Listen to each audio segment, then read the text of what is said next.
हात बघणं आणि चेहरा बघणं हे एकाच क्षेत्राचा अभ्यास आहे, सामुद्रिकाचाच हा अभ्यास आहे. नारद मुनींपासून चालत आहे. म्हणजे श्रीकृष्णाचं सुद्धा सामुद्रिक कोणीतरी लिहून ठेवलेलं आहे. म्हणजे राजस तत्वाचा उत्तम नमुना म्हणजे श्रीकृष्ण. सात्विक जो चेहरा आहे त्याचे डोळे नितळ असतात. ज्याचं राजसी तत्व आहे त्याच्या कपाळावरती रेषा असतात आणि जे तामसी आहेत कपाळाला आठ्या असतात. एक इन्सिक्युअर चेहरा असतो. समजा एखाद्या व्यक्तीचं तू आज फेस रिडिंग करून प्रेडिक्शन केलंय, 4 दिवसांनी त्याचा ऍक्सिडेंट झाला, ऍक्सिडेंटमध्ये चेहऱ्याचा शेप बदलला, तर मग त्याला प्रेडिक्शन कुठलं लागू आहे, नवीन चेहऱ्याचं की जुन्या चेहऱ्याचं? की त्याच्या चेहऱ्याच्या ह्या भागावर नाकावरती कर्व येतो आणि गाल जे आहेत ना पडलेले असतात, पूर्ण निस्तेज गाल होतात. ज्या माणसाच्या खांद्यावर जबाबदारीचं ओझे, फायनान्समध्ये तो अडकलाय माणूस, असं असेल ना तर शक्यतो त्याला त्या दिवशी प्रवास करू द्यायचा. यार घाऱ्या डोळ्याची लोक फसवी असं असतं का रे? बचावात्मक असतं. कोणी माणूस फसवा नाहीये. घाबरायचं कोणाला? काळ्या डोळ्याच्या माणसाला. ज्याचे डोळे काळे आहेत ना, शनीचा प्रभाव असलेले डोळे, तू बघ ही लोक टफ असतात, कणखर असतात आणि अंग मेहनतीला पुढे असतात. कपाळाचे 3 भाग आहेत. हा पहिला ऑब्झर्वेशनचा, हा मेमरीचा आणि हा अनालिसिसचा. फिमेल्स मध्ये ज्या छोट्या कपाळाच्या स्त्री आहेत त्यांचं अधिकारी होण्याचं प्रमाण जास्त आहे. म्हणजे गिव्ह रिस्पेक्ट टेक रिस्पेक्ट ही त्यांची सिंपल भावना आहे. कर्व कपाळ म्हणजे फायनान्शियल अवेअरनेस असणारं कपाळ. फार कमी वयात अर्निंग ज्यांचं सुरू होतं ना असं कपाळ येते. त्यांच्यामध्ये कॅन्सरचं प्रमाण थोडं मला वाढताना दिसतं. फिक्स टार्गेट नसतं, त्यामुळे प्रायोरिटी कधी ठरलेली नसते. हे जे क्षेत्र आहे ना तुमचं, जे त्याच्यात छोट्या आणि लांब अशा चेहऱ्याची लोक भरपूर असतात. म्हणजे अतिशय सोपा, वस्तुस्थितीचं आकलन चांगलं असतं. काय खरंय काय खोटंय कळतं, कसं जगलं पाहिजे कळतं, सौंदर्याची जाणीव चांगली असते, कोणामध्ये गुंतत नाहीत. पण 100 जणांना स्वतःकडे अट्रॅक्ट करण्याचं जे स्किल आहे ना ते या लोकांकडे. पण एक आहे की स्थितप्रज्ञता असते. इथनं उठून तिथे जायला त्यांना बराच वेळ जातो. तुम्ही राहा ज्या क्षेत्रामध्ये, काही ना काहीतरी स्टडी करत राहा आणि पुढे जात राहा. सप्रेम नमस्कार, विनंती विशेष मित्रांनो, द पोस्टमनमध्ये तुमचं पुन्हा एकदा स्वागत आहे. मी तुमचा पोस्टमन सर्वेश. आज घेऊन आलो आहे नेहमीप्रमाणे नवीन विषयावरचं पत्र. इतके भारी भारी विषय लोक सजेस्ट करतायत ना कमेंट्समध्ये. आरोग्याच्या पत्राला पण खूप चांगला आपल्याला रिस्पॉन्स मिळतो आहे. तुम्हाला एक अनुभव असेल मित्रांनो की एखाद्याचा चेहरा बघितल्यानंतर आपल्याला वाटतं की यार हा पक्का आतल्या गाठीचा आहे, किंवा एखाद्याचा चेहरा बघितल्यानंतर कळतं की हा किती भोळसर माणूस आहे आणि कधी मुंगी पण मारली नसेल आयुष्यात. एखाद्याचा चेहरा बघितल्यावर कळतं की याच्याशी आपल्याला किती डील करायचं आहे आणि किती याच्यापासून लांब राहायचं आहे. याचा अर्थ चेहरा बघून काही ना काही आपल्याला एक वाईब येते. तर याच विषयासंदर्भातलं आजचं पत्र आहे की सामान्य माणूस पण एकदम इझिली समोरच्याचा जर चेहरा ओळखू शकत असेल तर चेहरा वाचण्याचा अभ्यास असणारा माणूस त्याच्यामध्ये किती खोलवर गेलेला असेल. आणि याचा प्रत्यय मला तेव्हा आला जेव्हा मी एका व्यक्तीला चिपळूणमध्ये भेटलो. एका कार्यक्रमानिमित्त गेलो होतो आणि एका कॉमन ओळखीतनं आमची एक ओळख झाली की हा व्यक्ती फेस रीडर आहे. आणि जेव्हा मी प्रत्यक्ष त्याला भेटलो, रँडम अशीच गप्पा मारण्यासाठी आम्ही भेटलो होतो, आणि ज्या ज्या गोष्टी त्यांनी माझ्याबद्दल सांगितल्या तेव्हा मी त्याला लगेच म्हटलं की भाई मला तू पुण्यात पाहिजे पुढच्या आठवड्यामध्ये. आणि आज तो पुण्यात आलेला आहे. माझा मित्रच आहे अगदी, अक्षय जोशी. खूप स्वागत आहे अक्षय तुझं. नमस्कार. खूप खूप थँक्यू की तू अगदी आपल्या तासाभराच्या भेटीमध्ये जेव्हा मी तुला म्हटलं की ये म्हणून आणि तू रिस्पॉन्स देऊन आलास. मित्रांनो, अक्षय फेस रीडर आहे. सामुद्रिक शास्त्र जे आहे, म्हणजे हात वाचणं असेल किंवा सामुद्रिक शास्त्रामध्ये ज्या ज्या गोष्टी येतात तर त्याच्यामध्ये फेस रिडिंग हे सुद्धा येतं. तर फेस रीडर तो आहे आणि त्याच्यामधला त्याचा खूप डीप अभ्यास आहे. तर फेसच्या काय काय कॅरेक्टरिस्टिक्स असतात, तुम्ही पण इझिली कसा समोरच्याचा फेस ओळखू शकाल, हे सुद्धा या पत्रामध्ये तो आपल्याला आज सांगणार आहे. त्यामुळे हे पत्र शेवटपर्यंत नक्की बघा आणि पत्र बघितल्यानंतर कसं वाटलं हे सुद्धा नक्की कमेंटमध्ये सांगा. चला या पत्राला सुरुवात करूया.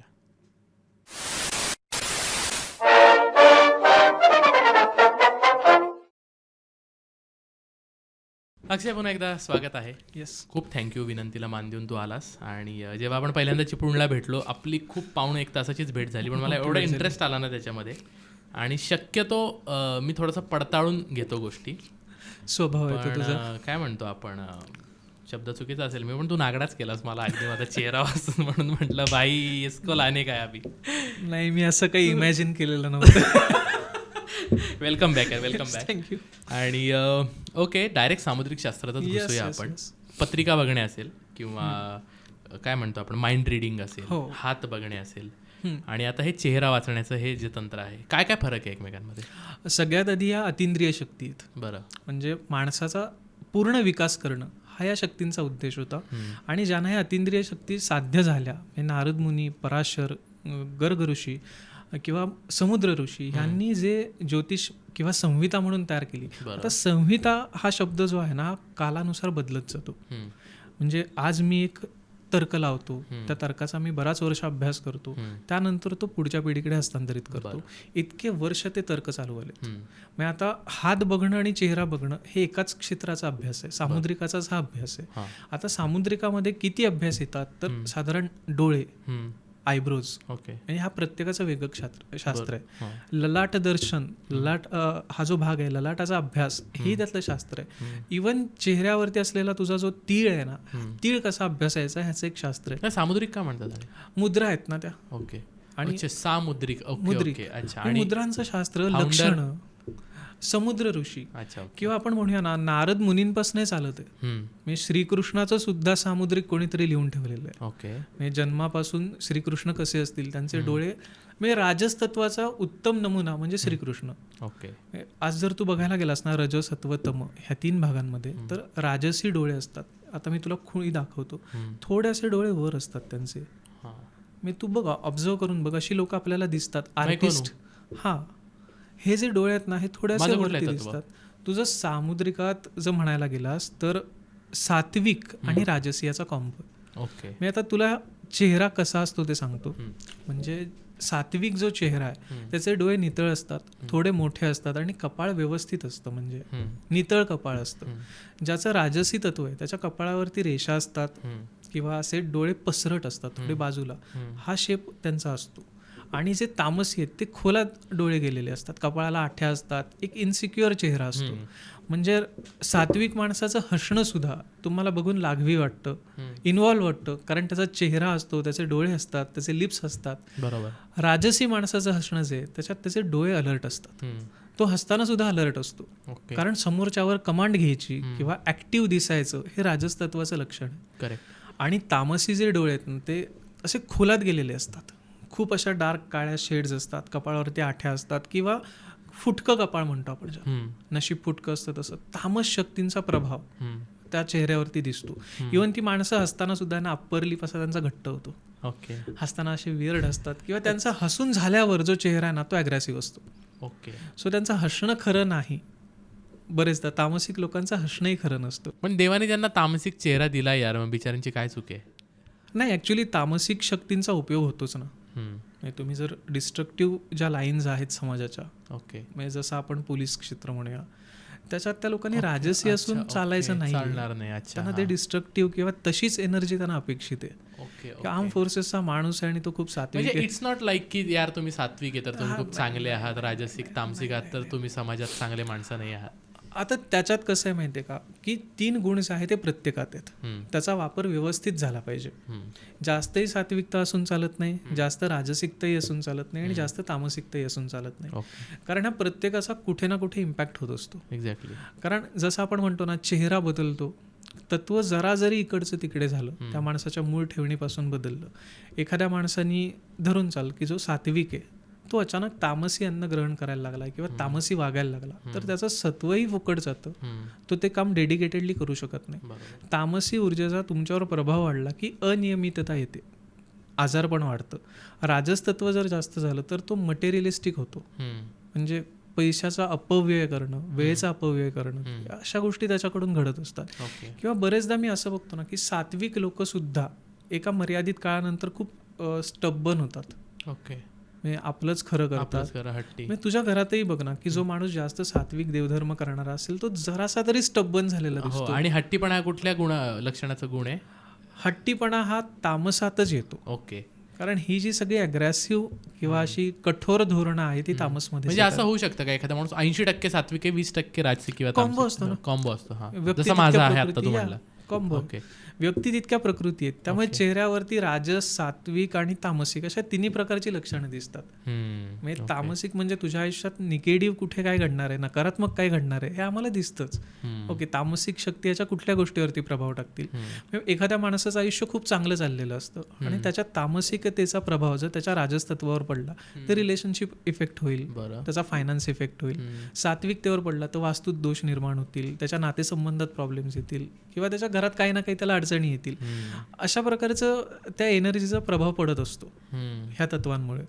त्यामुळे ही तत्व लहानपणापासूनच दिसतात. जसं मी म्हटलं ना, आपली सुरुवात झाली सामुद्रिकापासून, तर श्रीकृष्णाचं म्हणजे त्याच्या जन्मताच त्याचं ते हे तत्व ठरलेलं होतं की हा व्यक्ती अशा अशा तत्वाचा असेल. आयडियल चेहरा माणूस आयडियल चेहरा, राजसी तत्वातला. यस यस कमाल यार. यस.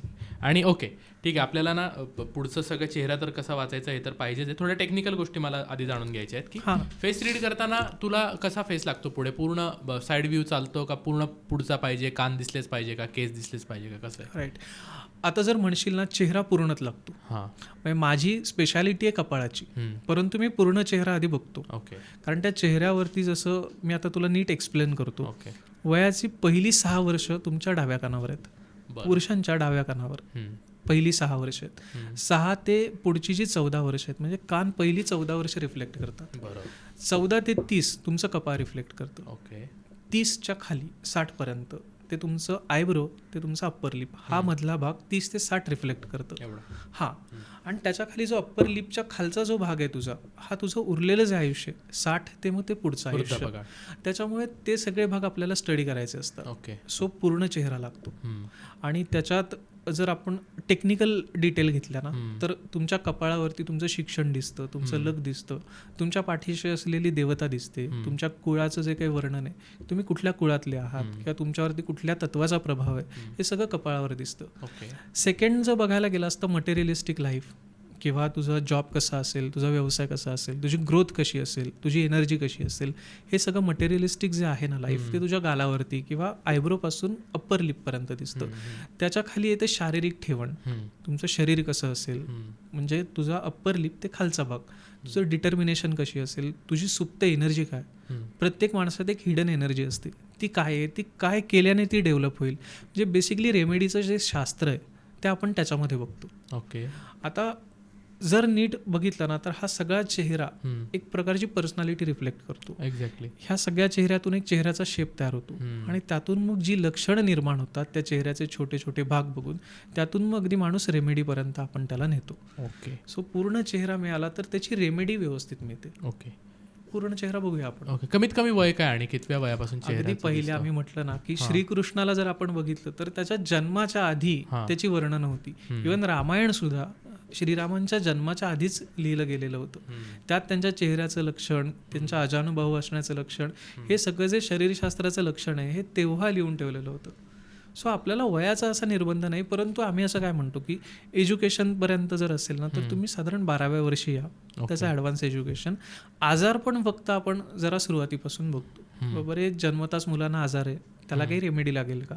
अर्थात ह्याच्यात मी कुठलाही क्लेम करत नाही. मी बरेच जण म्हणतात मी त्याला एक खडा दिला आणि त्याच्या आयुष्यात त्याचा आजार गेला, असं नाही. ते पूर्ण मेडिकल क्षेत्राचं काम आहे. बरोबर. आपण फक्त त्याला एक देवाची साथ म्हणतो ना, की डॉक्टरही म्हणतात तुम्ही जरा प्रार्थना करा देवाला, किंवा देव तुमच्या पाठीशी हवा आता.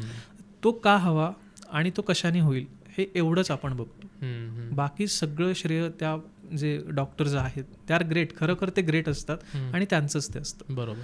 परंतु आजार ह्या एका गोष्टीसाठी मी सुरुवातीला बघतो. अदरवाईज मी त्याचं करिअर असेल किंवा एज्युकेशन असेल, मी सांगतो 12व्या वर्षापर्यंत थांबा. लग्न किंवा करिअर ग्रोथ, बिझनेस करू का, हे 18व्या वर्षापर्यंत थांबा. कारण तोपर्यंत चेहऱ्यामध्ये ठामपणा आलेला असतो. ओके. मी तू बघ, लहान मुलांचा चेहरा कोवळा असतो, त्याच्यात बदल घडत असतात. एक्झॅक्टली तेच ना. मी मला तोच क्रॉस क्वेश्चन आहे आता इथे विचारू. यस, निश्चित. की ते जे बदल होत असतात तर मग त्या बदलांसोबत पण त्याचे इफेक्ट बदलत असतात का? इफेक्ट नाही बदलत, त्या माणसाची ग्रोथ जी आहे ना त्याचं एक त्याला आपण म्हणूया तो पॅरामीटर आहे त्याचे. आता चेहऱ्याची काही हाडं बदलत नाही. चिक बोन्स आहेत, ही 2 प्रमुख हाडं आहेत, हे हाडं हे बदलत नाही. किंवा आयब्रो पासूनचा जो वरचा भाग आहे हा बदलत नाही कधी. त्यामुळे चेहरा बदलला तरी तो मूळ शेप सोडत नाही. बरं. म्हणजे फार रेअरेस्ट केसमध्ये असं होईल की चेहऱ्याने पूर्ण शेप सोडलाय. ओके. जसं आता उभा चेहरा आहे तुझा, हा कधी गोलाकार होऊ शकणार नाही. ओके. किंवा तो त्रिकोणी होणार नाही. इव्हन त्याचा डायमंड शेपही होऊ शकत नाही. तो ओव्हल होऊ शकतो. इफ तुझ्या गालांनी जर रचना सोडली, जर गाल तुझे चिकबोन मोठे झाले कुठल्या गोष्टीने, तर तू ओव्हल शेप होऊ शकतोस. पण तुझा मुख्य जो चेहऱ्याचा गाभा आहे हा कधी बदलला जाणार नाही. ओके. बेसिक स्ट्रक्चर आहे, ते कधीच बदलत नाही. पण आता समजा एखाद्या व्यक्तीचं तू आज फेस रिडिंग करून प्रेडिक्शन केलंय, 4 दिवसांनी त्याचा ऍक्सिडेंट झाला, ऍक्सिडेंटमध्ये चेहऱ्याचा शेप बदलला. ओके. तर मग त्याला प्रेडिक्शन कुठलं लागू आहे, नवीन चेहऱ्याचं की जुन्या चेहऱ्याचं? ऍक्च्युली मी असं म्हणेन, जर मला 4 दिवस आधी तो माणूस भेटलाय तर मी त्याला प्रिकॉशन्स देईन. अच्छा. ओके. ऍक्सिडेंटच होऊ नये तुझं. कारण त्या ॲक्सिडेंट होणाऱ्या चेहऱ्यामध्येही काही अशा गोष्टी आहेत की ज्या दिसतात. मी तुम्हाला आता सांगेन की तुम्ही आजूबाजूच्या लोकांना ऑब्झर्व करा तुमच्या, की त्याच्या चेहऱ्याच्या ह्या भागावर नाकावरती कर्व येतो, अतिशय डार्क कर्व येतो, आणि हे गाल जे आहेत ना पडलेले असतात, बरं, मी निस्तेज होतात, पूर्ण निस्तेज गाल होतात. असं असेल ना तर शक्यतो त्याला त्या दिवशी प्रवास करू द्यायचा नाही. हे लक्षण लक्षात ठेवण्यासारखं आहे की जर ह्या नाकावरती मोठा कर्व आहे, अतिशय काळी रेषा आहे, प्रत्येकाला असते, सौम्य रेषा असते, त्या दिवशी मे बी जास्त डार्क असते ती, आणि गाल पूर्ण पडलेले असतात. अच्छा, म्हणजे बाकी तुझ्या गालावरती एक एनर्जी दिसते, एक तेज दिसतं, थोडी चमक दिसते, ती त्या दिवशी दिसत नाही. बरं. आणि मग तो दिवस असेल ना तर तो टाळावा शक्यतो, आणि तेवढं टाळलेलं चालतं. विधिलिखित वगैरे आपण थोडं बाजूला ठेवूया. जर विधिलिखित शाश्वत सगळं जर असेल ना तर मग आम्हाला ह्या उपायांची गरजच नाही पडणार. बरोबर. ह्या वस्तुनिष्ठ अभ्यासाची आपल्याला तशी गरजच नाही पडणार. करेक्ट. म्हणून एक पर्टिक्युलर ठरवून ठेवायचं की बाबा हे दिसतंय ना, सांगा 4 दिवस तू बाबा ह्या ठिकाणी जाऊ नकोस. आणि बरेच ज्योतिषी सांगतात हल्ली ते बाबा प्रवास अवॉइड कर. आणि अजून यालाच लागून प्रश्न की समजा एखाद्या व्यक्तीने चेहरा ठीक करण्यासाठी काही करेक्टिव्ह ऍक्शन्स घेतल्या असतील, म्हणजे प्लॅस्टिक सर्जरी असेल, म्हणजे ती एका पद्धतीने मूळ बेसिक स्ट्रक्चरला छेडछाडच आहे. हो. तर मग त्यांचं कसं? मी एक प्लॅस्टिक सर्जनशी बोललोय ना, तो म्हणतो जी हाडं असतात त्या ठेवणीवरनच तो चेहरा बदलला जातो. ओके, म्हणजे पूर्ण असा बदल नाही करत ते लोक, पायात होते परत. हा जो आहे जिथपर्यंत. आता कशासाठी होतं तर चेहरा, स्किन खराब असते किंवा स्किनला कुठे भाजलंय, कापलंय किंवा जखम झाली, तर तो भाग फक्त ते व्हॅनिश करतात, तिथे एक चांगली स्किन तयार करतात. ती बेसिकली स्किनवरती झालेली रेमेडी. ओके. पूर्ण चेहरा, म्हणजे जसं आपण मूवीमध्ये बघतो ना की यार ह्या माणसाने पूर्ण चेहरा ट्रान्सफॉर्म केला, असं मी नाही बघितलंय किंवा तशी गरजच पडत नाही माणसांना. आपण कुठे रोजच्या लाईफमध्ये दहशतवादी होत किंवा कोण. ओके. आणि म्हणजे जर तुला भेटायचं असेल कोणाला तर प्रत्यक्ष भेटावं लागेल, म्हणजे प्रत्यक्ष चेहरा घेऊन यावं लागेल की कसं फोटो पाठवला तरी किंवा ऑनलाईन फोटो पाठवला चालतो. टेक्नो सेवे झालेत म्हणजे. येस, मला तर ते बरं पडतं. चेहरा दिसणं हे महत्वाचं, प्रत्यक्ष किंवा डायरेक्ट तुम्ही डिजिटली. आता बघशील ना तर आमचे जे अभ्यासाचे घटक आहेत, आयब्रो आहेत, कपाळ आहे, हे तर काय बदलणार नाही. बरोबर. तू प्रत्यक्षात भेटलास काय किंवा फोटोमध्ये असशील काय, फक्त तू काय फिल्टर लावू शकशील. करेक्ट. एखाद्या चेहऱ्याला फिल्टर लावलाय, मग काय फरक पडणार आहे ना. बरोबर. हाडं तर बदलत नाहीये. करेक्ट. आणि आम्हाला इतके वर्षाच्या सरावानी एक कळलंय की बाबा कितीही फिल्टर असला तरी हा माणूस असा असणार आहे मुळे. नाही, आणि उलट तुला अप्रोच होताना एखादा माणूस का बरं फिल्टर लावून पाठवतो, तो काय म्हणेल की भाई माझंच नुकसान होईल, माझंच प्रेडिक्शन मे बी चुकेल. अरे नाही यार, मी तुला सांगू का, बरेचदा मी फिमेल क्लायंटमध्ये असं बघितलंय की त्या मस्त रंगरंगोटी करून किंवा मेकअप करून मला फोटो पाठवायच्या. मग त्यांना सांगावं लागतं मॅडम खरं रूप दाखवा. मग खरं सांगता येईल मला. रूप ऍक्च्युली इन्सल्टिंग आहे, पण मी माझ्या मैत्रिणींची अशी मजा घेतो की माझ्या मैत्रिणी मुद्दामून फोटो पाठवतात की सांग माझ्या चेहऱ्यावर काय कुठलं लिपस्टिक आहे, मस्कारा आहे, हे सगळे काढून मग पाठव. काढून पाठव, तू मस्ती मतलब चेहरा दे. ओके. आता चेहरा तुला पाठवला किंवा प्रत्यक्ष चेहरा घेऊन तो व्यक्ती आला तर तेवढं इनफ आहे की काय डेट ऑफ बर्थ असेल, बाकी काही याची गोष्टीची गरज नाही. कारण हे शास्त्रच जे आहे ना, तुला एक सांगू, आम्हाला वेळ लागत नाही, जन्म वेळ नाही लागत, तुमचा बर्थ डेट नाही लागत, काहीच नाही लागत. आमचं शास्त्र आहे त्याला एक जोडीला, मी जे शास्त्र आहे माझ्याकडे माझ्या गुरुनी शिकवलेलं, मी कौल घेतो. मी माणूस येतो ना की माझं हे काम होईल का नाही, माझे पैसे अडकलेत ते मिळतील का नाही, बरेचदा प्रश्न हो किंवा नाही मध्ये येतो. बरेच डिटेल आपण करूच शकतो, म्हणजे डिटेल रीडिंग हे करावंच लागतं, परंतु हो किंवा नाहीला सुद्धा आम्ही कौलशास्त्राचा वापर करतो आणि त्याचं हो की नाही जागेवरच सांगतो. ओके. ते काम होणार असेल तर होतं, नसेल तर नाही म्हणजे सांगून टाकतो की नाही होतंय ते. आता तू जो प्रश्न विचारलास ना मला की ह्याच्यामध्ये की बर्थ टाइम किंवा हे ह्याची गरज का पडत नाही, बरेचदा तुमची बर्थ डेट किंवा बर्थ वेळ चुकलेली असते. हो यार, खूप म्हणजे भारतात तर खूप लोक आहे की ज्यांची बर्थ डेट 1 जून किंवा 1 जानेवारी आहे. हो, माझ्या आजीची होती. अरे 90% जे आपले सिनियर जी जनरेशन आहे ना, यांची 90% बर्थ वेळ सेम आहे सगळ्यांची, की 12 वाजता जन्माला आले दुपारी. हा ना, काय पत्रिका जुळून यांनी लग्न केली काय माहिती, पण टिकली 60-60 वर्ष. नाही, तो वेगळाच झाला ऍक्च्युली. माझ्या आजी आजोबांचं 70 वर्ष लग्न टिकलं. अरे बघ यार, आत्ताच आपण जुळवून सुद्धा फार काय टिकत नाही. Okay, continue please. पण एक जनरली आहे ना, आम्हाला वेळ पण लागत नाही. तुमचा चेहरा हे सगळ्याचं प्रमाण आहे आमच्यासाठी. आणि माणसाने स्वतःबद्दल सुद्धा एका डिटेल नंतर जाऊच नाही खोलात. आमचे सर आम्हाला हेच सांगत की अक्षय एका डिटेल पलीकडे खोलात जायचं नाही त्याच्या, भलेही तुला सगळं दिसेल. ओके. कारण मित्र मैत्रिणी हा जो काही आपला वर्ग असतो ना जवळचा, ज्यांना कळतं की यार हा माणूस फेस रिडिंग करतो, तो असेच काहीतरी प्रश्न विचारतो येऊन की ह्या मुलीबद्दल सांग रे, ही मला कशी पटेल, किंवा मैत्रिणी विचारतात की बाबा हा मुलगा कसा आहे माझ्यासाठी. म्हटलं मुलगी खराब असल्यावरती मुलगा कसा आहे असू दे. तुला फेस रीडर म्हणून किती या क्षेत्राचा तोटा सहन करावा लागतो? मित्र आहेत की नाही, माझे 4 हात ठराविकच मित्र आहेत, अंतर ठेवून राहतात? यार काय माहिती, लहानपणापासून एकत्रच लहानाचे मोठे झालो. एक्झॅक्टली. हा, त्यामुळे तसंही सगळं माहितीच आहे. आणि ज्यांना यांना फरक नाही पडत की मी एक ठरवलेलं आहे की एका मर्यादेच्या पलीकडे आपण खोलात नाही जायचं. कारण मी 3 वर्ष त्याचं डिप्रेशन सहन केलं. बरं. तुम्ही घरात राहता, तुमच्या आई वडिलांचा चेहरा बघता, तुमच्या भावंडांचा चेहरा बघता, ते कुठल्या ना कुठल्या त्रासात असतात. यार आई माझी ह्या त्रासात आहे, बाबांना माझ्या हा त्रास होतोय, किंवा माझ्या मित्रमैत्रिणींनाही हा त्रास होतोय. तर सतत ते बघितल्याने यार मला हे सांगायला हवं होतं यार, पण एका मर्यादेपलीकडे आपण नाही जाऊ शकत. बरोबर. सो आम्ही टाळतो मग ते गोष्ट, म्हणजे की नको. ओके. मेन मुद्द्यावर आता मला यायचं, चेहरा आता वाचायचा आहे. एक भाग मी खूप भाग काढलेत की कुठल्या कुठल्या भागाचा काय काय सिग्निफिकन्स आहे. सगळ्यात मेन गोष्टीपासून ज्याच्यात तुझा अभ्यास आहे तिथून सुरुवात करू. कपाळ. मला कपाळचे सगळे टाईप्स हवेत, कपाळचे शेप्स हवेत. येस. आणि कपाळचे काय असतात अजून, स्लोप असतात, स्लँट असतात, ते सगळे मला. राईट. मी आहे ना 6 प्रकारची कपाळं सांगेन. पहिलं जे आहे ना निमुळतं कपाळ. ओके. मी फिमेल्समध्ये दिसणारं म्हणजे सगळ्यात कॉमन कपाळ आहे, निमुळतं होत जाणारं कपाळ, ज्याचा आयब्रोचा हा भाग आहे हा मोठा आहे, तिथने वरती निमुळतं होत जातं, हेअरलाईनला बंद आहे. कपाळाचे 3 भाग आहेत, हा पहिला ऑब्झर्वेशनचा, हा मेमरीचा आणि हा अनालिसिसचा. तर त्यामध्ये हेअरलाईन कमी असते ह्या निमुळत्या कपाळात. तर ही लोक आहेत शेअरिंग केअरिंग स्वभावाची. तू ह्यांना रिस्पेक्ट देते, तुला रिस्पेक्ट, म्हणजे गिव्ह रिस्पेक्ट टेक रिस्पेक्ट, ही त्यांची सिम्पल भावना आहे. ह्यांना लोकांना काय हवंय ते पटकन कळतं. अतिशय साधी सरळ सुद्धा स्वभावाची लोक असतात. तुला साथ देतील, तुझं कुठलंही काम असेल ते तुझ्या मदतीला उभी, तुझी मित्र असेल मैत्रीण असेल. हा अर्थात ते स्वार्थ बघून इन्व्हॉल्व्ह होतील ही गोष्ट वेगळी आहे, परंतु तुझ्या पाठीशी ते नक्की उभे असतील. ह्यांना एक सिम्पल आहे, ह्यांच्या आयुष्याचा नशिबाचा खेळ जो आहे ना तो सोपा आहे. टीचिंग आहे, इंजिनिअरिंग आहे आणि हेल्थकेअर सेक्टर आहे. तू तुझ्या डॉक्टर मैत्रिणींची कपाळं बघ, किंवा ज्या कोण तुझी मैत्रिणीचा अधिकारी वगैरे झाली ना गव्हर्नमेंटमध्ये, फिमेल्समध्ये ज्या छोट्या कपाळाच्या स्त्री आहेत त्यांचं अधिकारी होण्याचं प्रमाण जास्त आहे. अच्छा. तू अनालिसिस करून बघ त्याचं. त्या ज्या क्षेत्रात राहतील ना त्या क्षेत्रात त्यांना यश मिळतं, म्हणजे संधी चालूनच येतात. अच्छा. ओके. म्हणजे त्यांच्यासाठी एक स्पेसिफिक क्षेत्रापेक्षा ते जिथे जाणार तिथे ते यश मिळणार. तुम्हाला जे आवडतंय ना ते तू कर. ओके. आणि हे असं राहिलं ना तर एका वयानंतर म्हणजे 40 नंतर ह्यांचा उत्कर्ष जबरदस्त होतो. ओके.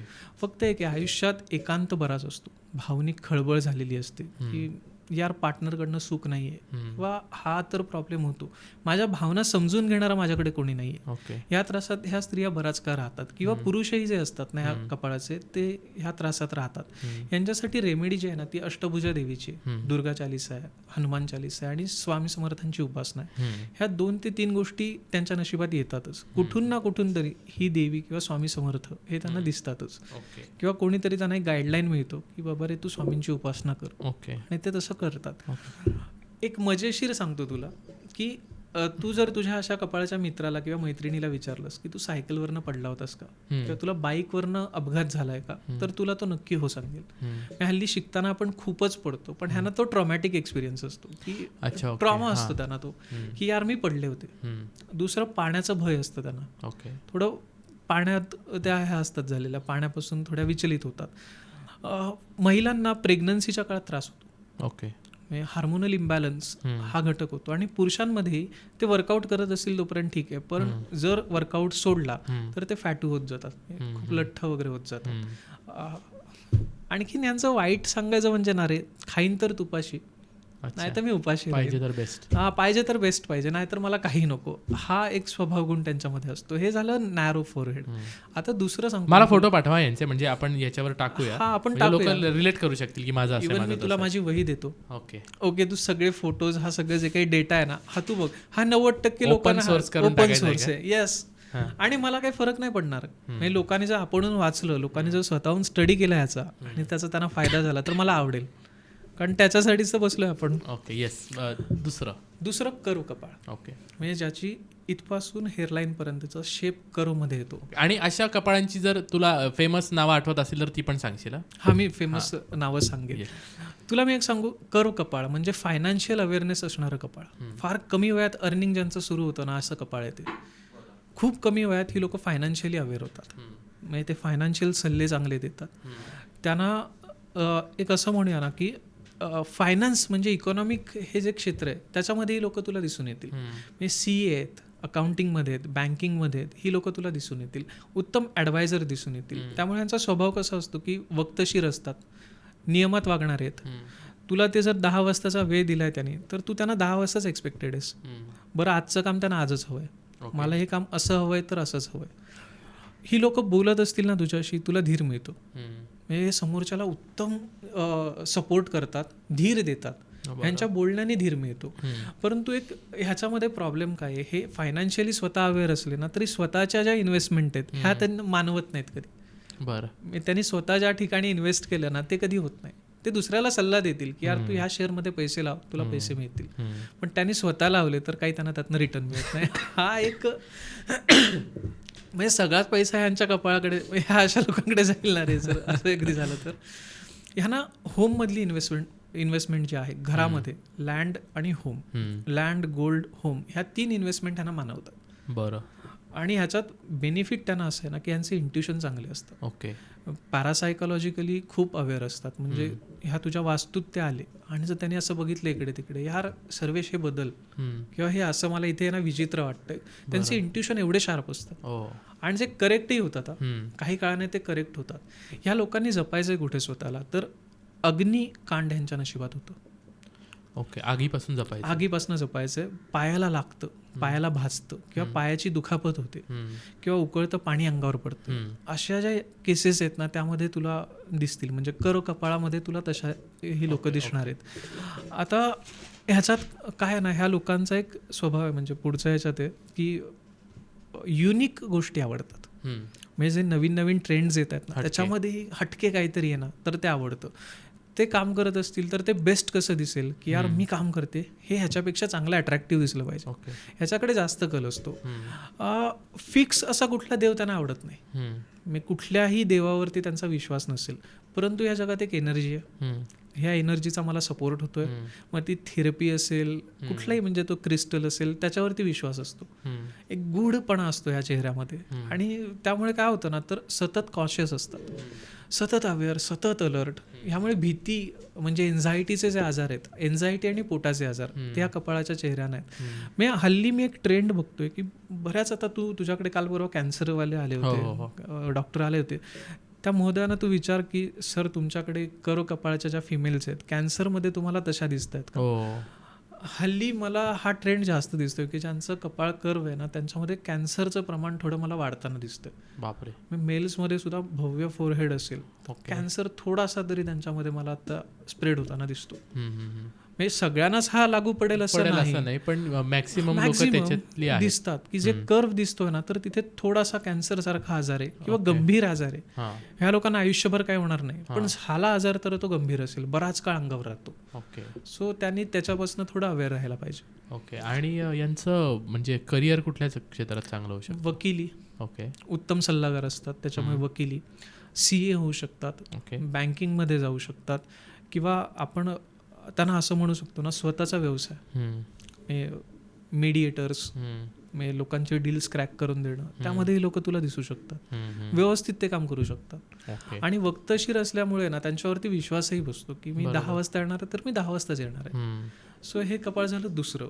तिसरं झालं माझं कपाळ. आता ओके, हे जे कपाळ आहे ना, शनीचं कपाळ म्हणतो आम्ही याला. डस्टर. शाळेमध्ये डस्टर असायचं ना की खाली हे मोठं आहे आणि थोडं वरती निमुळत होत जातं. हे शनीचं कपाळ. म्हणजे 100 रुपयाचं काम करा, तुम्हाला 75च रिटर्न मिळेल. बरं. ओके. म्हणजे आम्हाला राजस तत्वाचा फार कमी फायदा होतो.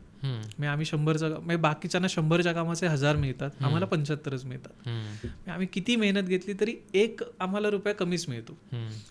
आता ह्याचं जे काम आहे ना, या क्षेत्राचं जे काम आहे, तर पोलीसमध्ये, आर्म फोर्सेसमध्ये, ॲथलीट्समध्ये ही लोक तुला दिसतील. ओके. बघ तू कुठेही ही लोक तुला दिसतील किंवा सपोर्ट सिस्टममध्ये जी लोक आहेत, म्हणजे तुझा ॲडवायझर आहे किंवा तुझा बॅकबोन सगळं आहे, तो माणूस तुला तशा प्रकारचा दिसेल. आणि ते असतात तेवढे कॅपेबल असतात, ते अचूक संधी शोधतात. मला इथे काय करायचं आहे, म्हणजे मला अशी डेप्थ आहे ना की मी तुला पूर्ण स्कॅन करणार. जसं तू म्हटलास ना की मी तुला एक XYZ केला तिथे, नागडा केला, तर मी तुझ्या रियालिटीपर्यंत पोहोचू शकतो. मी तुझा नुसता चेहरा बघून आहे ना किंवा ह्या कपाळाची लोक नुसता तुला ॲनालिसिस करून तू खरा कसा आहेस हे ओळखू शकतात. म्हणजे त्यांच्याकडे ती कॅपॅसिटी आहे. शनीचं कपाळ आहे, जज करणं पटकन आहे. पोलीस एका बेरकी नजर आहे, एकदा बघितला ना की समजणार की हा माणूस कसा आहे. त्यामुळे तू खरं नाही करू शकत. रिटर्न्स कमी आहेत. येस, रिटर्न्स कमी असले चालतील, पण हे आहे. कोणी कमेंट करायची नाही आहे की पोलीस 100चं काम करून 500 कमवतात. म्हणजे करू शकतात लोक बरं का. सॉरी यार, काय होतं मी तुला सांगतो, मी आता बऱ्याचदा माझे मित्र पोलिसातच आहेत. मला 10 मित्र आहेत, त्यातले 5 पोलिसात आहेत. माझ्या मैत्रिणी पोलिसात. माहिती आहे पॉडकास्ट बघणार आहेत का? हा, ते पॉडकास्ट एडिट नाही करणार आहे. नाही, पण एक जनरली काय माहितीये, सहनशक्ती भरपूर आहे. एक्झॅक्टली. तुम्हाला क्रिटिसाइज कर, मला काही फरक पडत नाही. उद्या तुला गरज पडली ना तर माझ्याकडेच यायचं. तू तुझ्या पोलीस मित्राला किती क्रिटिसाइज कर. मी माझ्या मित्रमैत्रिणींना छळतो ह्या अशा गोष्टींवर, नाही यार काय करताय, यार काय चाललंय तुमचं.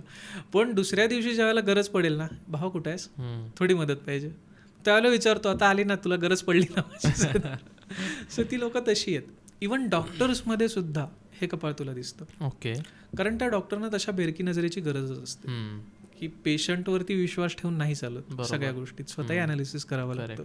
सो आमचं मूळ जो पिंड आहे ना, तो स्वतः अनालिसिस करण्याचा आहे की मग मला अनालिसिस करू दे, मला हा काय सांगतोय ते बघू देत. आणि त्यामुळे हे कपाळ शनीचंच आहे. ह्यांच्या आयुष्यातला मेन प्रॉब्लेम आहे तुला सांगतो की फिक्स टार्गेट नसतं. बरं. त्यामुळे प्रायोरिटी कधी ठरलेली नसते. ओके. कुठल्या गोष्टीला प्रायोरिटी दिली पाहिजे ना, ते त्यांना ठरवता येत नाही. बराच का त्यांचा हाच संघर्ष आहे की मी प्रायोरिटी कशाला देऊ. आणि एकदा का त्यांनी प्रायोरिटी दिली की ते बेस्ट होतात. मग तुम्ही चिकटून राहा, फोकस राहा, रोज काम करा. तुम्ही फळाची अपेक्षा आज करायची गरज नाही, पण ज्या वेळेला तुम्ही कराल ना असं इन्व्हॉल्व्ह होऊन, त्यावेळेला तुम्हाला यश मिळतं. आर्थिक उत्कर्ष आहे ना, पण आहे. अरे भरपूर आहे. म्हणजे आजपर्यंत मी जितकी अशी चेहऱ्याची लोक बघितलेली, यशस्वी लोक, त्यांनी खूप बाउंड्री क्रॉस केल्यात. ओके. आणि प्रॉब्लेम एवढाच आहे ना की कमी वयात मॅच्युरिटी येते. ओके. त्यांच्या आयुष्यात ट्रॉमॅटिक एक्सपिरियन्सेस येतात लहानपणी, म्हणजे पेरेंटकडून, मित्रमैत्रिणींकडून, की तुम्ही फार कमी वयात मॅच्युअर होता. इव्हन ह्यांचे मित्रमैत्रिणी कॉन्स्टंट नसतात. तुझं असं एकही नसेल की जन्मापासून माझा एक मित्र कॉमन होता. ओके. त्यामुळे माझे जे मित्र आहेत ना, ते आम्ही एकमेकांना कधी जज करत नाही म्हणूनच आहेत, किंवा अगदीच खोलात जायचं नाही म्हणूनच आहेत. ओके. नाहीतर मग आम्हाला त्याचा त्रासच होतो यार, की तू खरं नाही बोलतेस, किती वेळा बोलणार ना. मग आता ह्यांनी काय केलं पाहिजे, तर ह्यांचं नियोजन कॅपॅसिटी चांगली आहे. MBA केलं चालतं, हेल्थ किंवा पोलिसिंग जे क्षेत्र आहे ह्याच्यामध्ये गेले चालतात, आर्म फोर्सेसमध्ये चालतात, कारण तिथे अशाच कॅरेक्टरची गरज असते. आता बरेचदा तुला सांगतो, ह्या लोकांच्या आयुष्यात प्रॉब्लेम काय होतो, ही लोक मॅनिफेस्ट करत जगतात की मी मॅनिफेस्ट करतोय, मला इथपर्यंत जायचं आहे, आयुष्यात इथपर्यंत जायचं आहे. जिथे मॅनिफेस्टेशन चालू होतं यांचं, तिथेच त्यांचा डाऊनफॉल सुद्धा चालू होतो. ह्या लोकांचं कधीच मॅनिफेस्ट होऊ शकणार नाही, कारण ही रफ बाय टफ नेचरची लोक आहेत. आज समोर हे चॅलेंज आहे, हे मी चॅलेंज फेस करणार आहे आणि मी पुढे जाणार आहे. तू मॅनिफेस्टेशन करूच शकत नाहीस. बरं. ह्या चेहऱ्याला कधी मॅनिफेस्टेशन यश देत नाही. सो असा हा चेहरा आहे. हा चेहरा तिसरा झाला. ओके. आता चौथा चेहरा आहे की छोटंच कपाळ. आपण छोट्याच कपाळांकडे आधी राहूया. बरं. मोठी कपाळ आपण नंतर स्टडी करू. छोट्या कपाळाचा अर्थ तू हा म्हणतोयस की भुवईपासून केसांपर्यंतचा जो भाग आहे तो छोटा आहे. ओके. ओके. आणि केसाच्या ह्याच्यावर किती आहे पण मग शेपमध्ये फरक पडतो रे त्याच्यात. ओके. आम्हाला तो शेप, हेअरलाईन मागे गेली त्यांचं कपाळ मोठं असं नाही म्हणू शकत. नाही, बिलकुलच नाही. कारण काय होतं की हेअरलाईन जरी मागे गेली ना तरी कपाळाचे साईन्स आहे, मधलं कपाळ मोठं आहे का, वरचं कपाळ कसं आहे, खालचं कपाळ कसं आहे, आणि चेहऱ्यावरती तर कळतात ना, ती तत्व तर कळतात चेहऱ्यावर. सो आपण आधी छोट्याच कपाळांना ऍड्रेस करू पूर्णपणे. चौथं कपाळ आहे, तू बघ आता तुझ्याकडे IT मधले तुझे मित्र बघ, टेक्निकल सपोर्ट करणारी लोक बघ, त्यांचं कपाळ उंचीने छोटं असतं. ओके. ह्यांनी छोटं आहे परंतु लांब आहे, असं विस्तृत कपाळ असतं, म्हणजे त्यांची रुंदी चांगली आहे पण उंची छोटी आहे. ही लोक खूप पॉप्युलर होतात. बरं. म्हणजे पॉप्युलर हे जे क्षेत्र आहे ना तुमचं जे क्षेत्र आहे ह्याच्यात छोट्या आणि लांब अशा चेहऱ्याची लोक भरपूर असतात. ओके. किंवा टेक्निकल सपोर्टमध्ये लोक भरपूर असतात. टेक्निकल ॲनालिसिस व्यवस्थित असतं. म्हणजे अतिशय सोपा वस्तुस्थितीचं आकलन चांगलं असतं. काय खरं आहे काय खोटं आहे कळतं. कसं जगलं पाहिजे कळतं. सौंदर्याची जाणीव चांगली असते. कोणामध्ये गुंतत नाहीत. म्हणजे स्वतः कोणात इन्व्हॉल्व्ह होत नाहीत. पण 100 जणांना स्वतःकडे अट्रॅक्ट करण्याचं जे स्किल आहे ना ते ह्या लोकांकडे. त्यामुळे टेक्निकल क्षेत्रामध्ये यांचा ओढा जास्त असतो की मी काहीतरी वेगळं करणार आणि मी लोकांना अट्रॅक्ट करणार. मी अट्रॅक्ट करायला जन्मलोय लोकांना, हा स्वभाव असतो त्यांचा आणि त्याच्यात ते यशस्वी होतात. किंवा नशिबाची साथ चांगली लागते. पण एक आहे की स्थितप्रज्ञता असते. ओके. आहे ना इथे यार बास, समाधान झालं मला, मी इथे आहे ना बास झालंय मला, लाईक दॅट. त्यांना ट्रान्सफॉर्मेशन करायला वेळ जातो. इथनं उठून तिथे जायला त्यांना बराच वेळ जातो.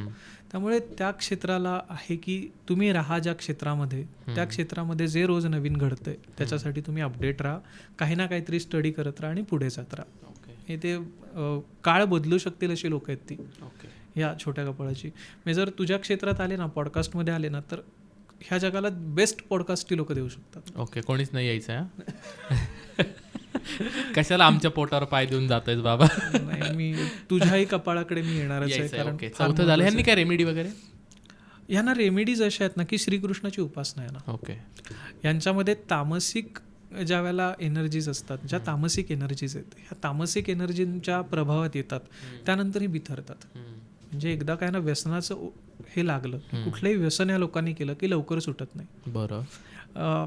व्यसनी आणि थोडं मग मारामारी आहे, ॲग्रेशन आहे, कारण पटकन तोल ढळतो त्यांचा. आणि दुसरं आहे ना की नजर लागण्याचा जो प्रकार आहे की ज्याला आपण थोडं वेगळ्या कन्सेप्ट आहेत ना, नजर लागणं वगैरे, तर नजर लागण्याचं प्रमाण ह्याच्यामध्ये जास्त आहे. ह्या चेहऱ्याच्या मुलांना आणि मुलींना दोघांनाही नजर लवकर लागते. ओके. म्हणजे त्या रेमेडीज सुद्धा मी तुम्हाला सांगेन, श्रीकृष्णाची उपासना आहे किंवा लाल वस्त्र जे आहे ते सोबत असावं. म्हणजे रुमाल जरी लाल असेल तरी असावा, पण ते त्याने ठेवलं पण पाहिजे. आता हे बघ, तू जर वाचलंच नाही, मी तुला देतोय ते, त्याच्यामध्ये एक तुला महत्त्वाचं एक सांगतो ह्या लोकांना काय असतं. इनर कॉल जो आहे लोकांचा हा सुपर असतो. अच्छा. गट फिलिंग, सॉलिड गट फिलिंग असतं. त्यामुळे स्वयंभू जी देवाची स्थान आहेत, जिथे जिथे स्वयंभू देव आहे, म्हणजे स्वयंभू गणपती असतो, अशा प्रकारचे देव ह्यांना लाभतात. तू ह्यांना 100 वेळा डोकापट यांच्यासमोर नाही करणार, तो माणूस ते करणारच नाही. पण त्याला स्वयंभू स्थान दिसलं, त्याला वाटलं की यार नाही स्वयंभू देवळे जाऊया, त्याची एनर्जी लगेच चेंज होते. तो माणूस बदलतो आणि तो तुम्हाला रिटर्न्सही तसे देतो. सो आपण ह्या कपाळाला अशा प्रकारे स्टडी करूया. ह्याचा पुढचा आता आपण तुझ्याच कपाळाकडे. ओके. केस बी सेट करतो मी जरा नीट, डिटेल पाहिजे. ओके. असं म्हणूया ना की लिडरशिपचं कपाळ आहे ते. बरं. डॉमिनेटिंग स्वभावाचं कपाळ. म्हणजे तुम्ही सचिन तेंडुलकर होण्यापेक्षा वीरेंद्र सेहवाग किंवा ब्रँडन मॅक्युलम हा जो आहे ना की आहेच, माझं वजनच आहे इथे, की ही गोष्ट माझीच आहे. ओके. मी दादा बॉस आहे आणि ते बॉसिंगचं नेचर आहे, खूप डॉमिनेटिंग असतात. ओके. शांत डोकं ठेवून काम साध्य करणारी असतात, मटेरियलिस्टिक असतातच. ह्यांना ना लूप होल्स पटकन कळतात की कोणत्या गोष्टीचा जुगाड कुठे करायचा आहे, त्या लोकांना पटकन कळतं. साम दाम दंडभेद जे काही वापरायला लागेल ते मी वापरेन आणि माझं काम मी पूर्ण करून घेईन, ते त्यांना कळतं. इवन सतत अभ्यास करत असतात कुठल्या ना कुठल्या गोष्टीचा. अभ्यास म्हणजे कसा, तर ह्या क्षेत्रात पैसे असतील का, त्यांना कळतं ह्या क्षेत्रात पैसे आहेत, ते 10 लोकांना कन्सल्ट करतील, व्यवस्थित स्टडी करतील आणि त्यातनं ते पैसा काढूनही घेतील. हे मल्टिपल बिझनेस करू शकतात. मुख्य म्हणजे ब्रँडेड गोष्टीची आवड असते. म्हणजे मला अतिशय ब्रँडेड गोष्टच फक्त हवी. ओके. मी ह्याच्या खाली येणार नाही. बरं. 10,000ची जर वस्तू असेल तर मी बेलाशक्ती घेईन, पण 2,000ची जर ती वस्तू मिळते ना, मला नको आहे ती. 2,000च्या 5 गोष्टी मला नको आहेत, मला 10,000ची एकच गोष्ट पाहिजे आणि ही ब्रँडेडच पाहिजे. इवन तूही बघ, तुझ्याकडे घड्याळ असेल, तुझा फोन्स वगैरे असतील किंवा ज्या तुझ्याकडच्या मटेरियलिस्टिक गोष्टी असतील, त्या जर तू नीट ॲनालिस केल्यास, ज्यावेळेला तू चांगले आणखीन पैसे कमवशील, कोटभर रुपये असतील, त्यावेळेला तू सगळंच तुझं लाईफस्टाईल बदलशील. म्हणजे परिस्थितीनुसार सक्सेस मिळवतात आणि त्या सक्सेस नंतर ही लोक पूर्ण बदलतात. ओके. आणि तू नेतृत्व म्हणला ते राजकारणातलं की ज्या क्षेत्रात जाईल तिथलं नेतृत्व? सगळ्या क्षेत्रात. ते ज्या क्षेत्रात आहेत त्या क्षेत्राचं नेतृत्व त्यांच्याकडे आहे. ओके. इवन एक पाऊल खाली ते राहणारही नाही. कोण आहे राजकारणात असं कपाळ? देवाभाऊ आहेत. देवेंद्रजी. अच्छा. येस. बरं. देवेंद्रजी आहेत, अजित दादा होते. म्हणजे मी एक तर मुख्यमंत्री आहे तो उपमुख्यमंत्री फिक्स आहे. होऊ शकते. ओके. किंवा आत्ता जर म्हणायला गेलास ना तर मी जशी क्रिकेटची एक्झाम्पल्स दिली तुला, तसं भारताचे जे सिनियर ब्युरोक्रॅट्स आहेत, मिनिस्टर्स आहेत, त्यांची कपाळ तू बघू शकतो. बरं. ती तशाच मोठ्या प्रकारची असतील. ओके. किंवा जे नामवंत ब्रँड्स आहेत, त्या ब्रँड निर्माण करणाऱ्या लोकांचे सुद्धा चेहरे तसेच आहेत, त्यांची कपाळ तशी भव्य आहेत. ओके, मी खूप नावं नाही विचारणार, पण एक चेहरा डिकोड करू आपण देवाभाऊंचा.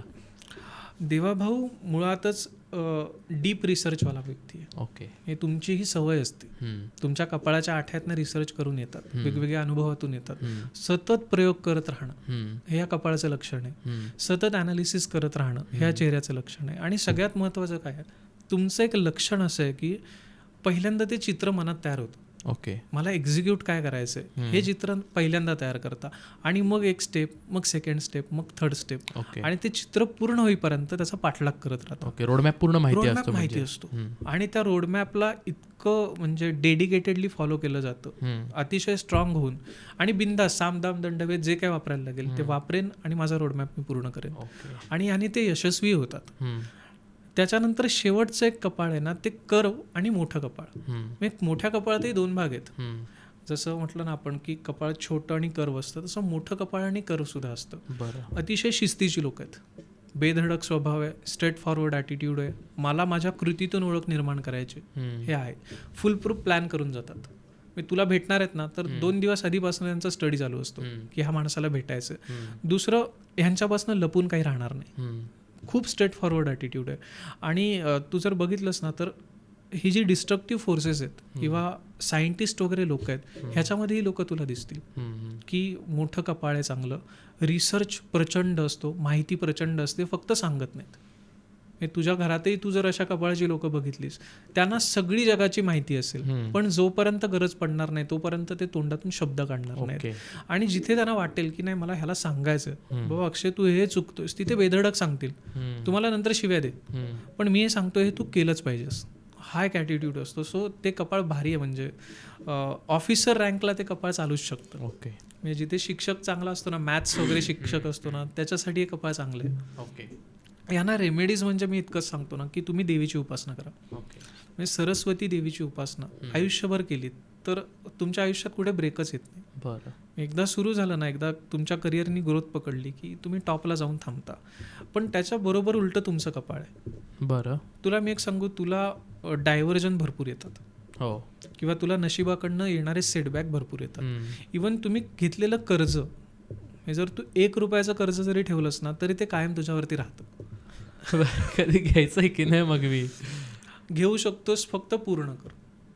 ओके. म्हणजे ते ठेवू नको कोणाच्या म्हणजे मेहरबानीत राहू नको, कारण ते सुटत नाही. किंवा मग एवढा पैसा पाहिजे भाई की कर्ज घ्यायची गरजच नाही पडणार. आणि ॲक्च्युली तुम्हाला गरज पडणारही नाही. बेस्ट आहे. जर तुम्ही त्या पर्टिक्युलर तुमच्या रोडमॅपनी गेलात ना तर तुम्हाला गरजच पडत नाही. आणि ह्याच्या उलटं बरोबर ह्या करो आणि मोठ्या फोरहेडवाल्यांचं ह्यांनी कर्ज घेतलं ना तर ते 2 वेळेचं 1 वेळेचं कमी जेवतील, पण पहिलं कर्ज फेडून टाकतील. ओके. सो ह्या लोकांना कर्ज देतानाही काही वाटत नाही की यार देऊन टाका, तो देईल परत. पण तुम्हाला देताना थोडी भीती असते की यार देईल का नाही. ओके. कपाळाबद्दल ठीक आहे, 6 टाईप झाले. अजून एक मला टाईप मेन्शन करायचा, तो आहे स्लोप कपाळाचा. हा एक्झॅक्टली. हो.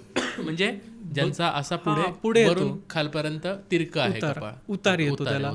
कारण माझी सगळी आवडती लोक आहेत ना ह्या कपाळाची आहेत.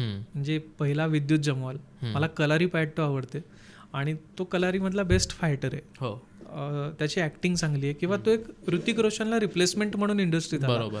पण पहिल्या यशानंतर तू त्याला परत बघितलं नसेल, कमांडो 1, 2, 3 याच्यानंतर नाहीच, गायबच आहे. किंवा साऊथ मध्ये त्याने अतिशय चांगले सिनेमा केले पण त्याला त्याच्यात काही यश नाही. त्यानंतर त्याचा एक शो आला कलारी पॅटू वरूनच, मार्शल आर्टचा. तो जगातल्या 10 बेस्ट फायटर पैकी एक आहे. पण स्टील त्याला जी पॉप्युलॅरिटी हवी, किंवा जसं आपण आमिर खानला बघतो, मेनस्ट्रीम नाही झाला कधी. हा प्रॉब्लेम त्या कपाळाचा आहे. मी तुला एक्झाम्पल्स देतो. आदित्य रॉय कपूर. ओके. आदित्य रॉय कपूर ज्या वेळेला आला, आशिकी 2 अतिशय गाजला पिक्चर, म्हणजे सगळ्यांनीच तो बघितला. आशिकी 2. त्याच्यानंतर दुसरं एक एक्झाम्पल देतो, अश्नीर ग्रोवर. भारत पेवाला. म्हणजे शार्क टँक तर त्या एकाच माणसाने गाजवला, खूप पॉप्युलर चेहरा होता. ह्यानंतर एक एक्झाम्पल पॉलिटिकल आहे, म्हणजे राजसाहेब. ओके. राजसाहेबांचं थोडं कपाळ स्लोप आहे. आता या स्लोप कपाळाचा अर्थ काय आहे रे, की नशीब सुरुवातीला खूप साथ देतं. ह्या लोकांचं जे विजन आहे ह्या जगापेक्षा खूप वेगळं आहे. बरोबर. हे जग जे बघू शकत नाही ते हे लोक बघू शकतात, किंवा ते जिथे एक्झिक्यूट करतील ना तिथे क्लास 1 करतील. म्हणजे जगाला बदलून टाकण्याचं सामर्थ्य आहे.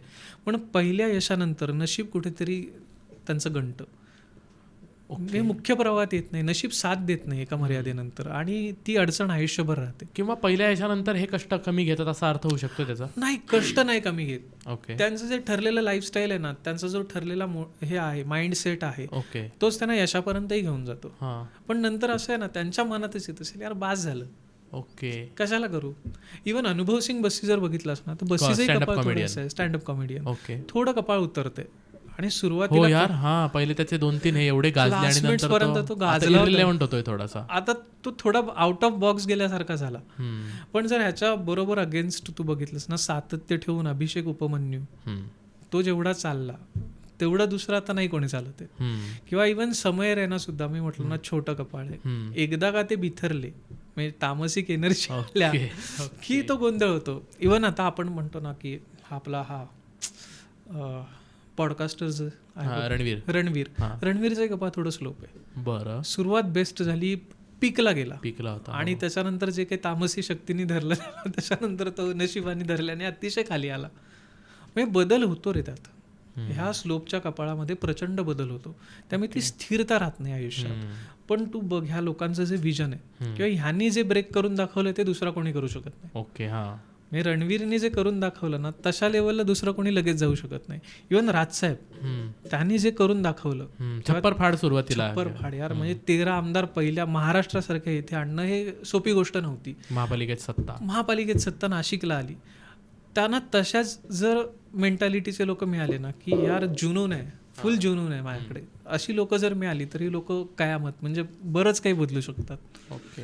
ही कॅपॅसिटी आहे त्या कपाळाची. ओके. सो हे कपाळाचे भाग झाले भाई साहेब. ओके. अर्धा पाऊण तास आपण कपाळावर बोलतोय भाई. एक नंबर. आणि अजून काय कपाळात? कपाळात उंचवटे आहेत, कपाळात खड्डे आहेत, आणि कपाळावरती अशा रेषा आहेत ललाट दर्शनाच्या. ओके. आता ह्याच्यामध्ये कसं आहे ना की कपाळावरच्या रेषांमध्ये सुद्धा डोळे 2 महत्वाचा भाग येतो. किती अदा आहेत डोळ्यांमध्ये तो एक ऑब्झर्व कर. उद्यापासून तू सुरू करायचं.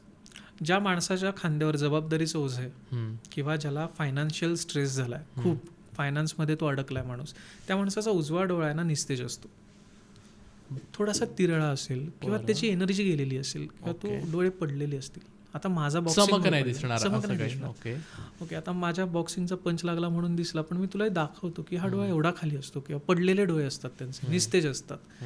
तू समजून जा की फायनान्शियल प्रॉब्लेम आहेत त्याच्या आयुष्यात. ज्या माणसाचा डावा डोळा असा निस्तेज आहे किंवा पडलेला आहे, नातेसंबंध, कौटुंबिक तणाव ह्याच्यामुळे तो डोळा निस्तेज असतो.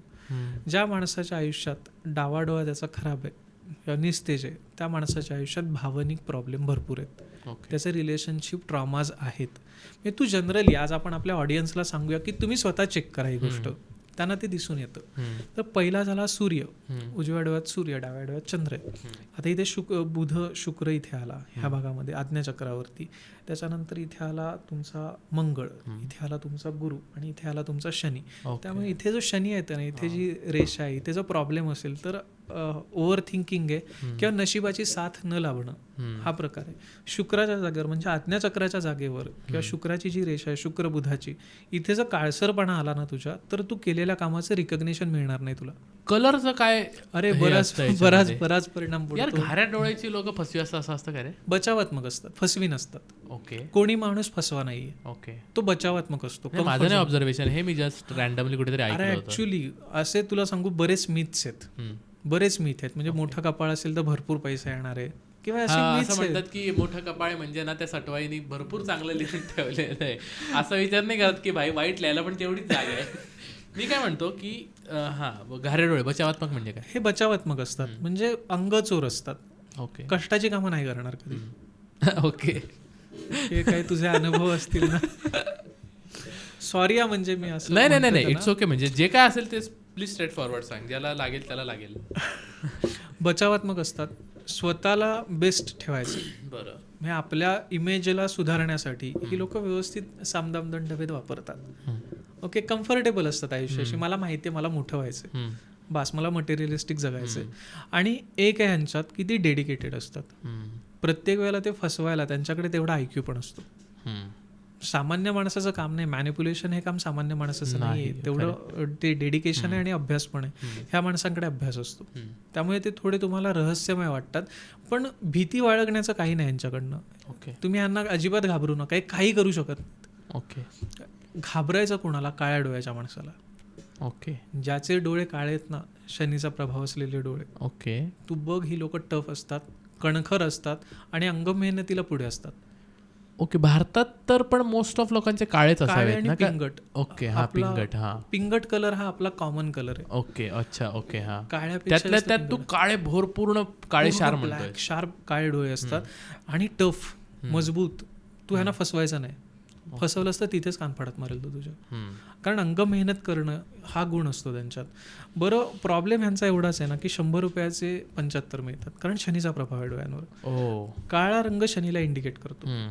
काळा रंग हा शनीचा रंग म्हणतो आपण. त्यामुळे काळे डोळे आहेत ना, तिथे पैसा थोडा अडणार. जसं मी म्हटलं ना, उजवा डोळा प्रॉब्लेम मध्ये असतो, डावा डोळा किंवा कलर जो आहे त्या डोळ्यांचा तो जर काळा असेल तर रिलेशनशिप मध्ये पण इश्यूज येतात किंवा याच्यामध्ये थोडे ना थोडे इश्यूज फेस करत असतात. पिंगट कलरचे डोळे आहेत ना, हे स्वतंत्र आहेत. तू मला शिकवू नकोस, हा जो ॲटिट्यूड आहे ना, हा पिंगट रोग. म्हणजे आपण सगळेच जण आहोत ना, कुठे ना कुठे स्वयंभू असतो. पिंगट डोळ्याची लोक नवीन आव्हानं स्वीकारतो. आपली ती क्वालिटी की आपल्याला नवीन आव्हान हवंय काहीतरी. आणि त्याच्यात असं होतं ना की तुला सांगतो, हनुमानाचे डोळे पिंगट कलरचे होते. जोपर्यंत कोणी धक्का नाही मारत, कोणी येऊन सांगत नाही, तोपर्यंत पुढे जात नाही. ओके. पंचमुखी हनुमानाचं जे कवच आहे ना, त्याच्यात उत्तम वर्णन आहे. पिंगल नयना या मीत विक्रमाया. पिंगल नयन ज्याचे आहेत तो म्हणजे हनुमान. ओके. हनुमानाची क्वालिटी त्याच्यामध्ये, त्याला पंप करण्याची आवश्यकता, स्वतःच्या क्षमता विसरलेला असतो. तू फक्त त्यांना पंप कर, तू त्याच्या पाठीशी उभा राहा की मी आहे तुझ्यासोबत, कर.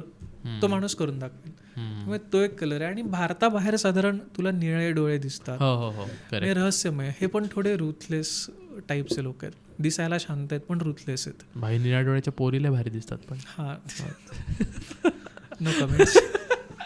ओके. त्याचे कॅरेक्टरिस्टिक्स सांग. पण तू आहे ना, मला तशा डोळ्याची मुलगी पटवून दाखव.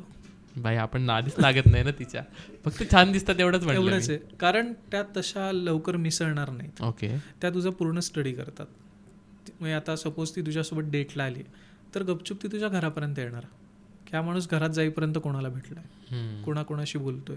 म्हणजे मुलींमध्ये नॅचरल असतं ऍक्च्युली, पण त्या निळ्या डोळ्याची म्हणजे ती खूप डार्क एनर्जीची असते, खूप स्ट्रेट फॉरवर्ड असते आणि चिकाटी असते त्यांच्यात. मी एखाद्या गोष्टीला ठरवलं नाही लोकांनी. गोऱ्या लोकांचा हाच यशाचा मार्ग आहे, चिकाटी भरपूर आहे. किंवा विजनच्या पलीकडे, म्हणजे त्यांचं विजन वेगळं आहे थोडं, बाउंड्रीच्या पलीकडे जाऊन विचार करणं, ही कॅपॅसिटी त्यांची जास्त आहे. बरं. ग्रे कलर आहे. ओके. एक ग्रे कलर आहे. किंवा तुला सांगू, वेगवेगळ्या देशानुसार ना, अफगाणी लोकांचे डोळे बघ, म्हणजे ते तपकिरी पण आहेत, ग्रीन पण आहेत. एका हेझलमध्ये जवळपास 7 ते 8 वेगवेगळे कलर येतात. म्हणजे हेझल ब्ल्यू येतो, हेझल ब्लॅक येतो, हेझल ग्रीन येतो. ऋतिक रोशन हेझल ग्रीन आहे, पण थोडा हेझल आहे आणि थोडा ग्रीन आहे. तो माहिती आहे तुला, जेम्स बॉन्डची भूमिका करायचा, नाव नाही माहिती. भारतीय लोकांनी त्याच्याकडनं गुटखा नाही विकला, तो पान मसाला. Yes, piers बॉस्नर. हा, ओके. तो जो होता ना, त्याचा एक डोळा हिरवा होता, एक डोळा निळा होता. त्याची आई उत्तर खंडावरची होती, युरोपची, आणि वडील वेगळ्याचे होते. सो DNA वाईज सुद्धा ते होतं, पण 2 वेगळ्या रंगाचे सुद्धा डोळे एका माणसाला असतात. सो वैशिष्ट्यपूर्ण आहे तो प्रकार. ओके. पण शेवटी ते आपण अभ्यासाचा भाग म्हणूनच बघायचं असतं त्यांच्याकडे. ओके.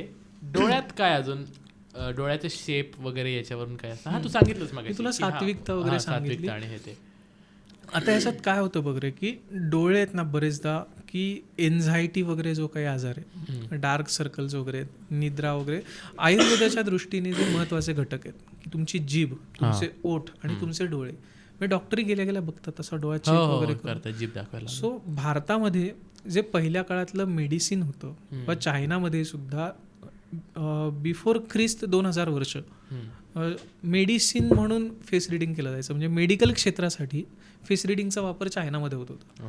मग आता तू डोळ्यांच्या शेप किंवा डोळ्यांविषयी विचारलंस तर मी तुला 2-3 घटक सांगतो आधी, की डोळे, लिप्स म्हणजे आपले डोळे आहेत, ओठ आहेत आणि जीभ आहे. ह्या 2-3 गोष्टी आहेत की ज्या आयुर्वेद किंवा मेडिकल क्षेत्राला रिलेट करतात. पहिल्या काळामध्ये बिफोर ख्रिस्त 2000 वर्ष चायनामध्ये मेडिसिन किंवा मेडिकल ह्या क्षेत्राला फेस रिडिंगचा आधार होता. बरं. मग आपल्याकडे पहिले वैदू लोक जे येत होते किंवा आयुर्वेद, होमिओपॅथी करत होते, हे चेहरा बघत होते. मी परवा एका गृहस्थांना भेटलो ज्यांचं वय वर्ष 92 आहे. ते 60 वर्ष ह्या मेडिकल क्षेत्रात आहेत, 60 पेक्षाही जास्त. पण आता वयानुसार होत नाही, पण ते एक्सप्रेशन बघून तुमचा आजार डिटेक्ट करतात. बापरे. हे तुमच्या चेहऱ्याचे एक्सप्रेशन बघून होमिओपॅथीच करतात, पण त्यांचा गुण लागू पडतो, गुण अतिशय चांगला येतो. तर हे जे क्षेत्र आहे ना मेडिकलची सुद्धा तेवढंच आहे. त्यामुळे डोळे बघताना माणसाच्या आजाराला बरेचदा ते सांगत असतात. म्हणजे तुझे डोळ्याच पडलेत हे आपण म्हटलं ना की यार डोळ्यात तेज नाही दिसत आहे, कुठला तरी आजार आहे, कुठला तरी स्ट्रेस आहे, ते इंडिकेट करत असतं. सो हे क्षेत्र आपण आयुर्वेदासाठी सुद्धा वापरलेलं आहे. आता बाकीचे जे चेहऱ्याच्या गोष्टी आहेत, नाक असेल, नाकाबद्दलच बोलू. आता नाकामध्ये आहेत ना, नाकाचे महत्वाचे भाग नोस्ट्रिल्स आहेत, हे नाक आहे आणि इथला कर्व आहे. हे नाकाचं टोक हा एक अभ्यासाचा भाग आहे. ते जे वरती आले ना टोक, लोक आम्हाला टाळतात, उर्मट प्रकारची लोक, ज्याचं नाक असं म्हणतो ना, नाक असं शेंडा असतं, तो असं नाक वर करून चालणारी लोक, ते आम्ही असे लोक आहोत. किंवा दुसरं असतं पडलेलं नाक असतं. म्हणजे संकट काळात ज्याचा तोल अधीर ढळतो तो माणूस म्हणजे पडलेला नाकाचा. पोपट नाकाचा. पोपट सुद्धा नाही रे, अगदी असं पडलेलं असतं, पुढे अगदी शेप नाही, म्हणजे त्याला स्ट्रेंथ नसतं त्यात. असं नाक असेल ना तर समजायचं याला कुठल्याही म्हणजे क्रिटिकल कंडिशन मध्ये नेऊ नये, संकट काळात तो त्याचा तोल ढळणार आहे. एक नाक असतं आखूड असतं, ओके, लहान आहे उंचीने आणि बारीक आहे, असं निमुळतंय.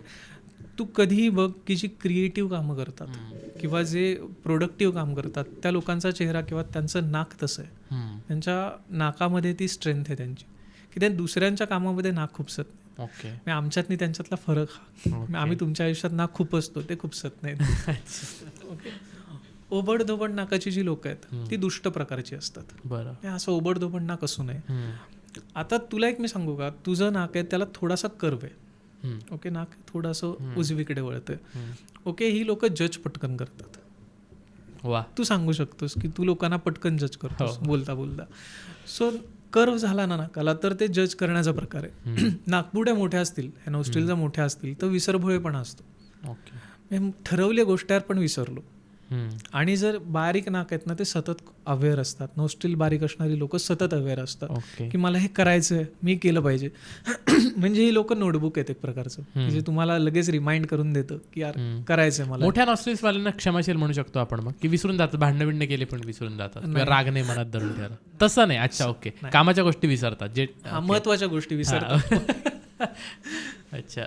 पण ह्या नोस्ट्रिलचा सुद्धा नीट अभ्यास करावा लागतो, की एकच नोस्ट्रिल कधीतरी मोठं आहे, असं होऊ शकत बरेचदा होतं. आणि ती मेडिकल टर्म आहे. ही डावी नाकपुडी चंद्राची नाकपुडी आणि उजवी सूर्याची नाकपुडी आहे. सो जर डाव्या बाजूचं असेल तर मानसिक दृष्ट्या काहीतरी प्रॉब्लेम आहे, उजव्या असेल तर शारीरिक दृष्ट्या, असं म्हणजे माझ्या सरांनी मला सांगितलं होतं. हे जे मेडिकल प्रॅक्टिस करतात ते ह्याच्यावरती जास्त बोलतील. त्यामुळे नाकाचा भाग तसा होतो. ओके. अजून एका गोष्टीकडे बघून ना माणूस पटकन समोरच्याला जज करतो, ते म्हणजे कान. कान फार पटकन विजिबल होतात आणि कानातले फरक जास्त सामान्य डोळ्यांना जाणवू शकतात. कोणाचे सुपासारखे, कोणाचे पाळ्या मोठ्या असतात, कोणाचे हे आतले खड्डे मोठे असतात. तर काय काय सांगतो कुठला कुठला कान? आता तू जर बघशील ना, लहान कान म्हणजे साईजनी लहान जो कान आहे हा रिझर्व्ह आहे. सुरुवात आपण रिझर्व्हनी करूया. त्यांच्या मनातलंही लोक काहीच सांगत नाहीत. म्हणजे त्यांच्या मनात नेमकं काय चाललंय हे तुला अजिबात कळणार नाही. या लोकांचं एक वैशिष्ट्य एका वेळेला एक काम करण्याचं आहे. हे लोक शिस्त, आदर ह्या सगळ्यांनी परिपूर्ण आहेत आणि एका वेळेला एक काम करतात. फक्त ह्यांच्यामध्ये काय ना की लाजाळू स्वभाव आहे, थोडे इंट्रोवर्ट राहतील, एक पाऊल मागे राहू का मी, असा विचार करतील. आणि याच्या बरोबर उलट मोठे कान असलेली लोक आहेत. मोठे म्हणजे गणपतीसारखे मोठे कान असतील तर ती लिडरशिप क्वालिटी दाखवते. हे जे लीडर्स आहेत, चांगले लीडर्स आहेत, यशस्वी लीडर्स, त्यांचे कान मोठे असतात. जो उत्तम ट्रेनर आहे त्याचे कान मोठे असतात. जो उत्तम गाईड आहे त्याचे कान थोडे मोठे आणि बाहेर आलेले असतात. अगदी चिकटलेले कान नसतात, थोडे बाहेर आलेले कान असतात. आणि ह्यांच्यामध्ये काय माहिती आहे की गणपतीसारखे जर कान झाले मोठे अगदी, तर मग भरभराट चांगली लाभते ह्या लोकांना. आणि असे गणपतीसारखे कान असलेली लोक तुला रिसर्च करताना जास्त दिसतील. आणि याच्यानंतर येतो गोलाकार कान. म्हणजे थोडासा असं आहे ना, गोल शेप येतो कानाचा. उत्तम स्मरणशक्तीचं लक्षण आहे किंवा उत्तम क्रिएटिव्ह कामाचं लक्षण आहे. म्हणजे स्थिर मनाची लोक ही अशा प्रकारची लोक आहेत. यांच्यामध्ये विश्वासार्हता आहे. जो माणूस अशा गोल कानाचा तुला दिसेल ना, तो कुठल्याही थराचा असू दे, तो मजदूर असू दे, ऑफिसर असू दे, तो विश्वासार्ह आहे. त्याची पडताळून बघण्याची गरज नाही. आणि ह्याच्या नंतरचा जो कानाचा शेप येईल ना, तो माकडासारखे कान. टोक आहे त्याच्यावर, चतुर प्रकारे. आणि फार वेगवेगळ्या कन्सेप्टनी ते कामं करून घेतात. म्हणजे स्वतःचं काम काढून घ्यायची जी क्वालिटी आहे ना, ती खूप चांगली आहे. म्हणजे थोडी उटपटांग हरकत करणारी लोक आहेत, तितकीच डेडिकेटेड पण आहेत. हे काम दिलं तर करतील, पण वेळ कधी पाळणार नाहीत. मी तुला सांगितलं ना सकाळी 8ला ये, तुझे कान माकडासारखे आहेत, तर तुम्हाला 8:55ला फोन करशील, अरे भाई जाऊया का आता. म्हटलं यार माझं कामच 8चं आहे, तू विसंबून फक्त राहू नकोस. पण ही माणसं चांगली असतात. दुसरं कानाच्या आत केस असलेली लोक, ह्याला सामुद्रिकांनी चांगलं वर्णन दिलंय की ही यांचं भरभराट होतो. ही लोक व्यापारात जातात, यांचा उत्कर्ष चांगला होतो. कानाची पाळी जर जाड असेल ना खूप, तर ती लोक स्वार्थी असतात, अप्पलपोटी असतात. ती जाडे असू नये. तुझी नाही आहे, तू काळजी नको करूस. चेक केला. मित्रांनो, मजा येते ना ऐकायला. मला माहिती आहे की चेहऱ्याचे खूप भाग आहेत. आत्ता आपण कपाळ आणि काही गोष्टी कव्हर केल्यात. हा भाग आम्ही एकाच भागात करणार होतो असं आम्हाला वाटलं, पण इतकं काही इंटरेस्टिंग ऐकण्यासारखं आहे म्हणून 2 भाग करतोय. तुर्तास पहिला भाग इथे संपेल आणि दुसरा भाग अगदीच काही दिवसामध्ये पुन्हा रिलीज होईल. आणि तुम्हाला पण इंटरेस्ट खूप उत्पन्न झाला असेल तर आम्ही डिस्क्रिप्शनमध्ये एक डॉक्युमेंट पण देतोय, PDF फाईल, तर ती पण डाउनलोड करा. त्याच्यामध्ये अजून तुम्हाला काही गोष्टी क्लिअर होतील. त्यामुळे दुसरा भाग पण पहिल्या भागासारखाच बघायला विसरू नका. भेटू पुढच्या भागामध्ये.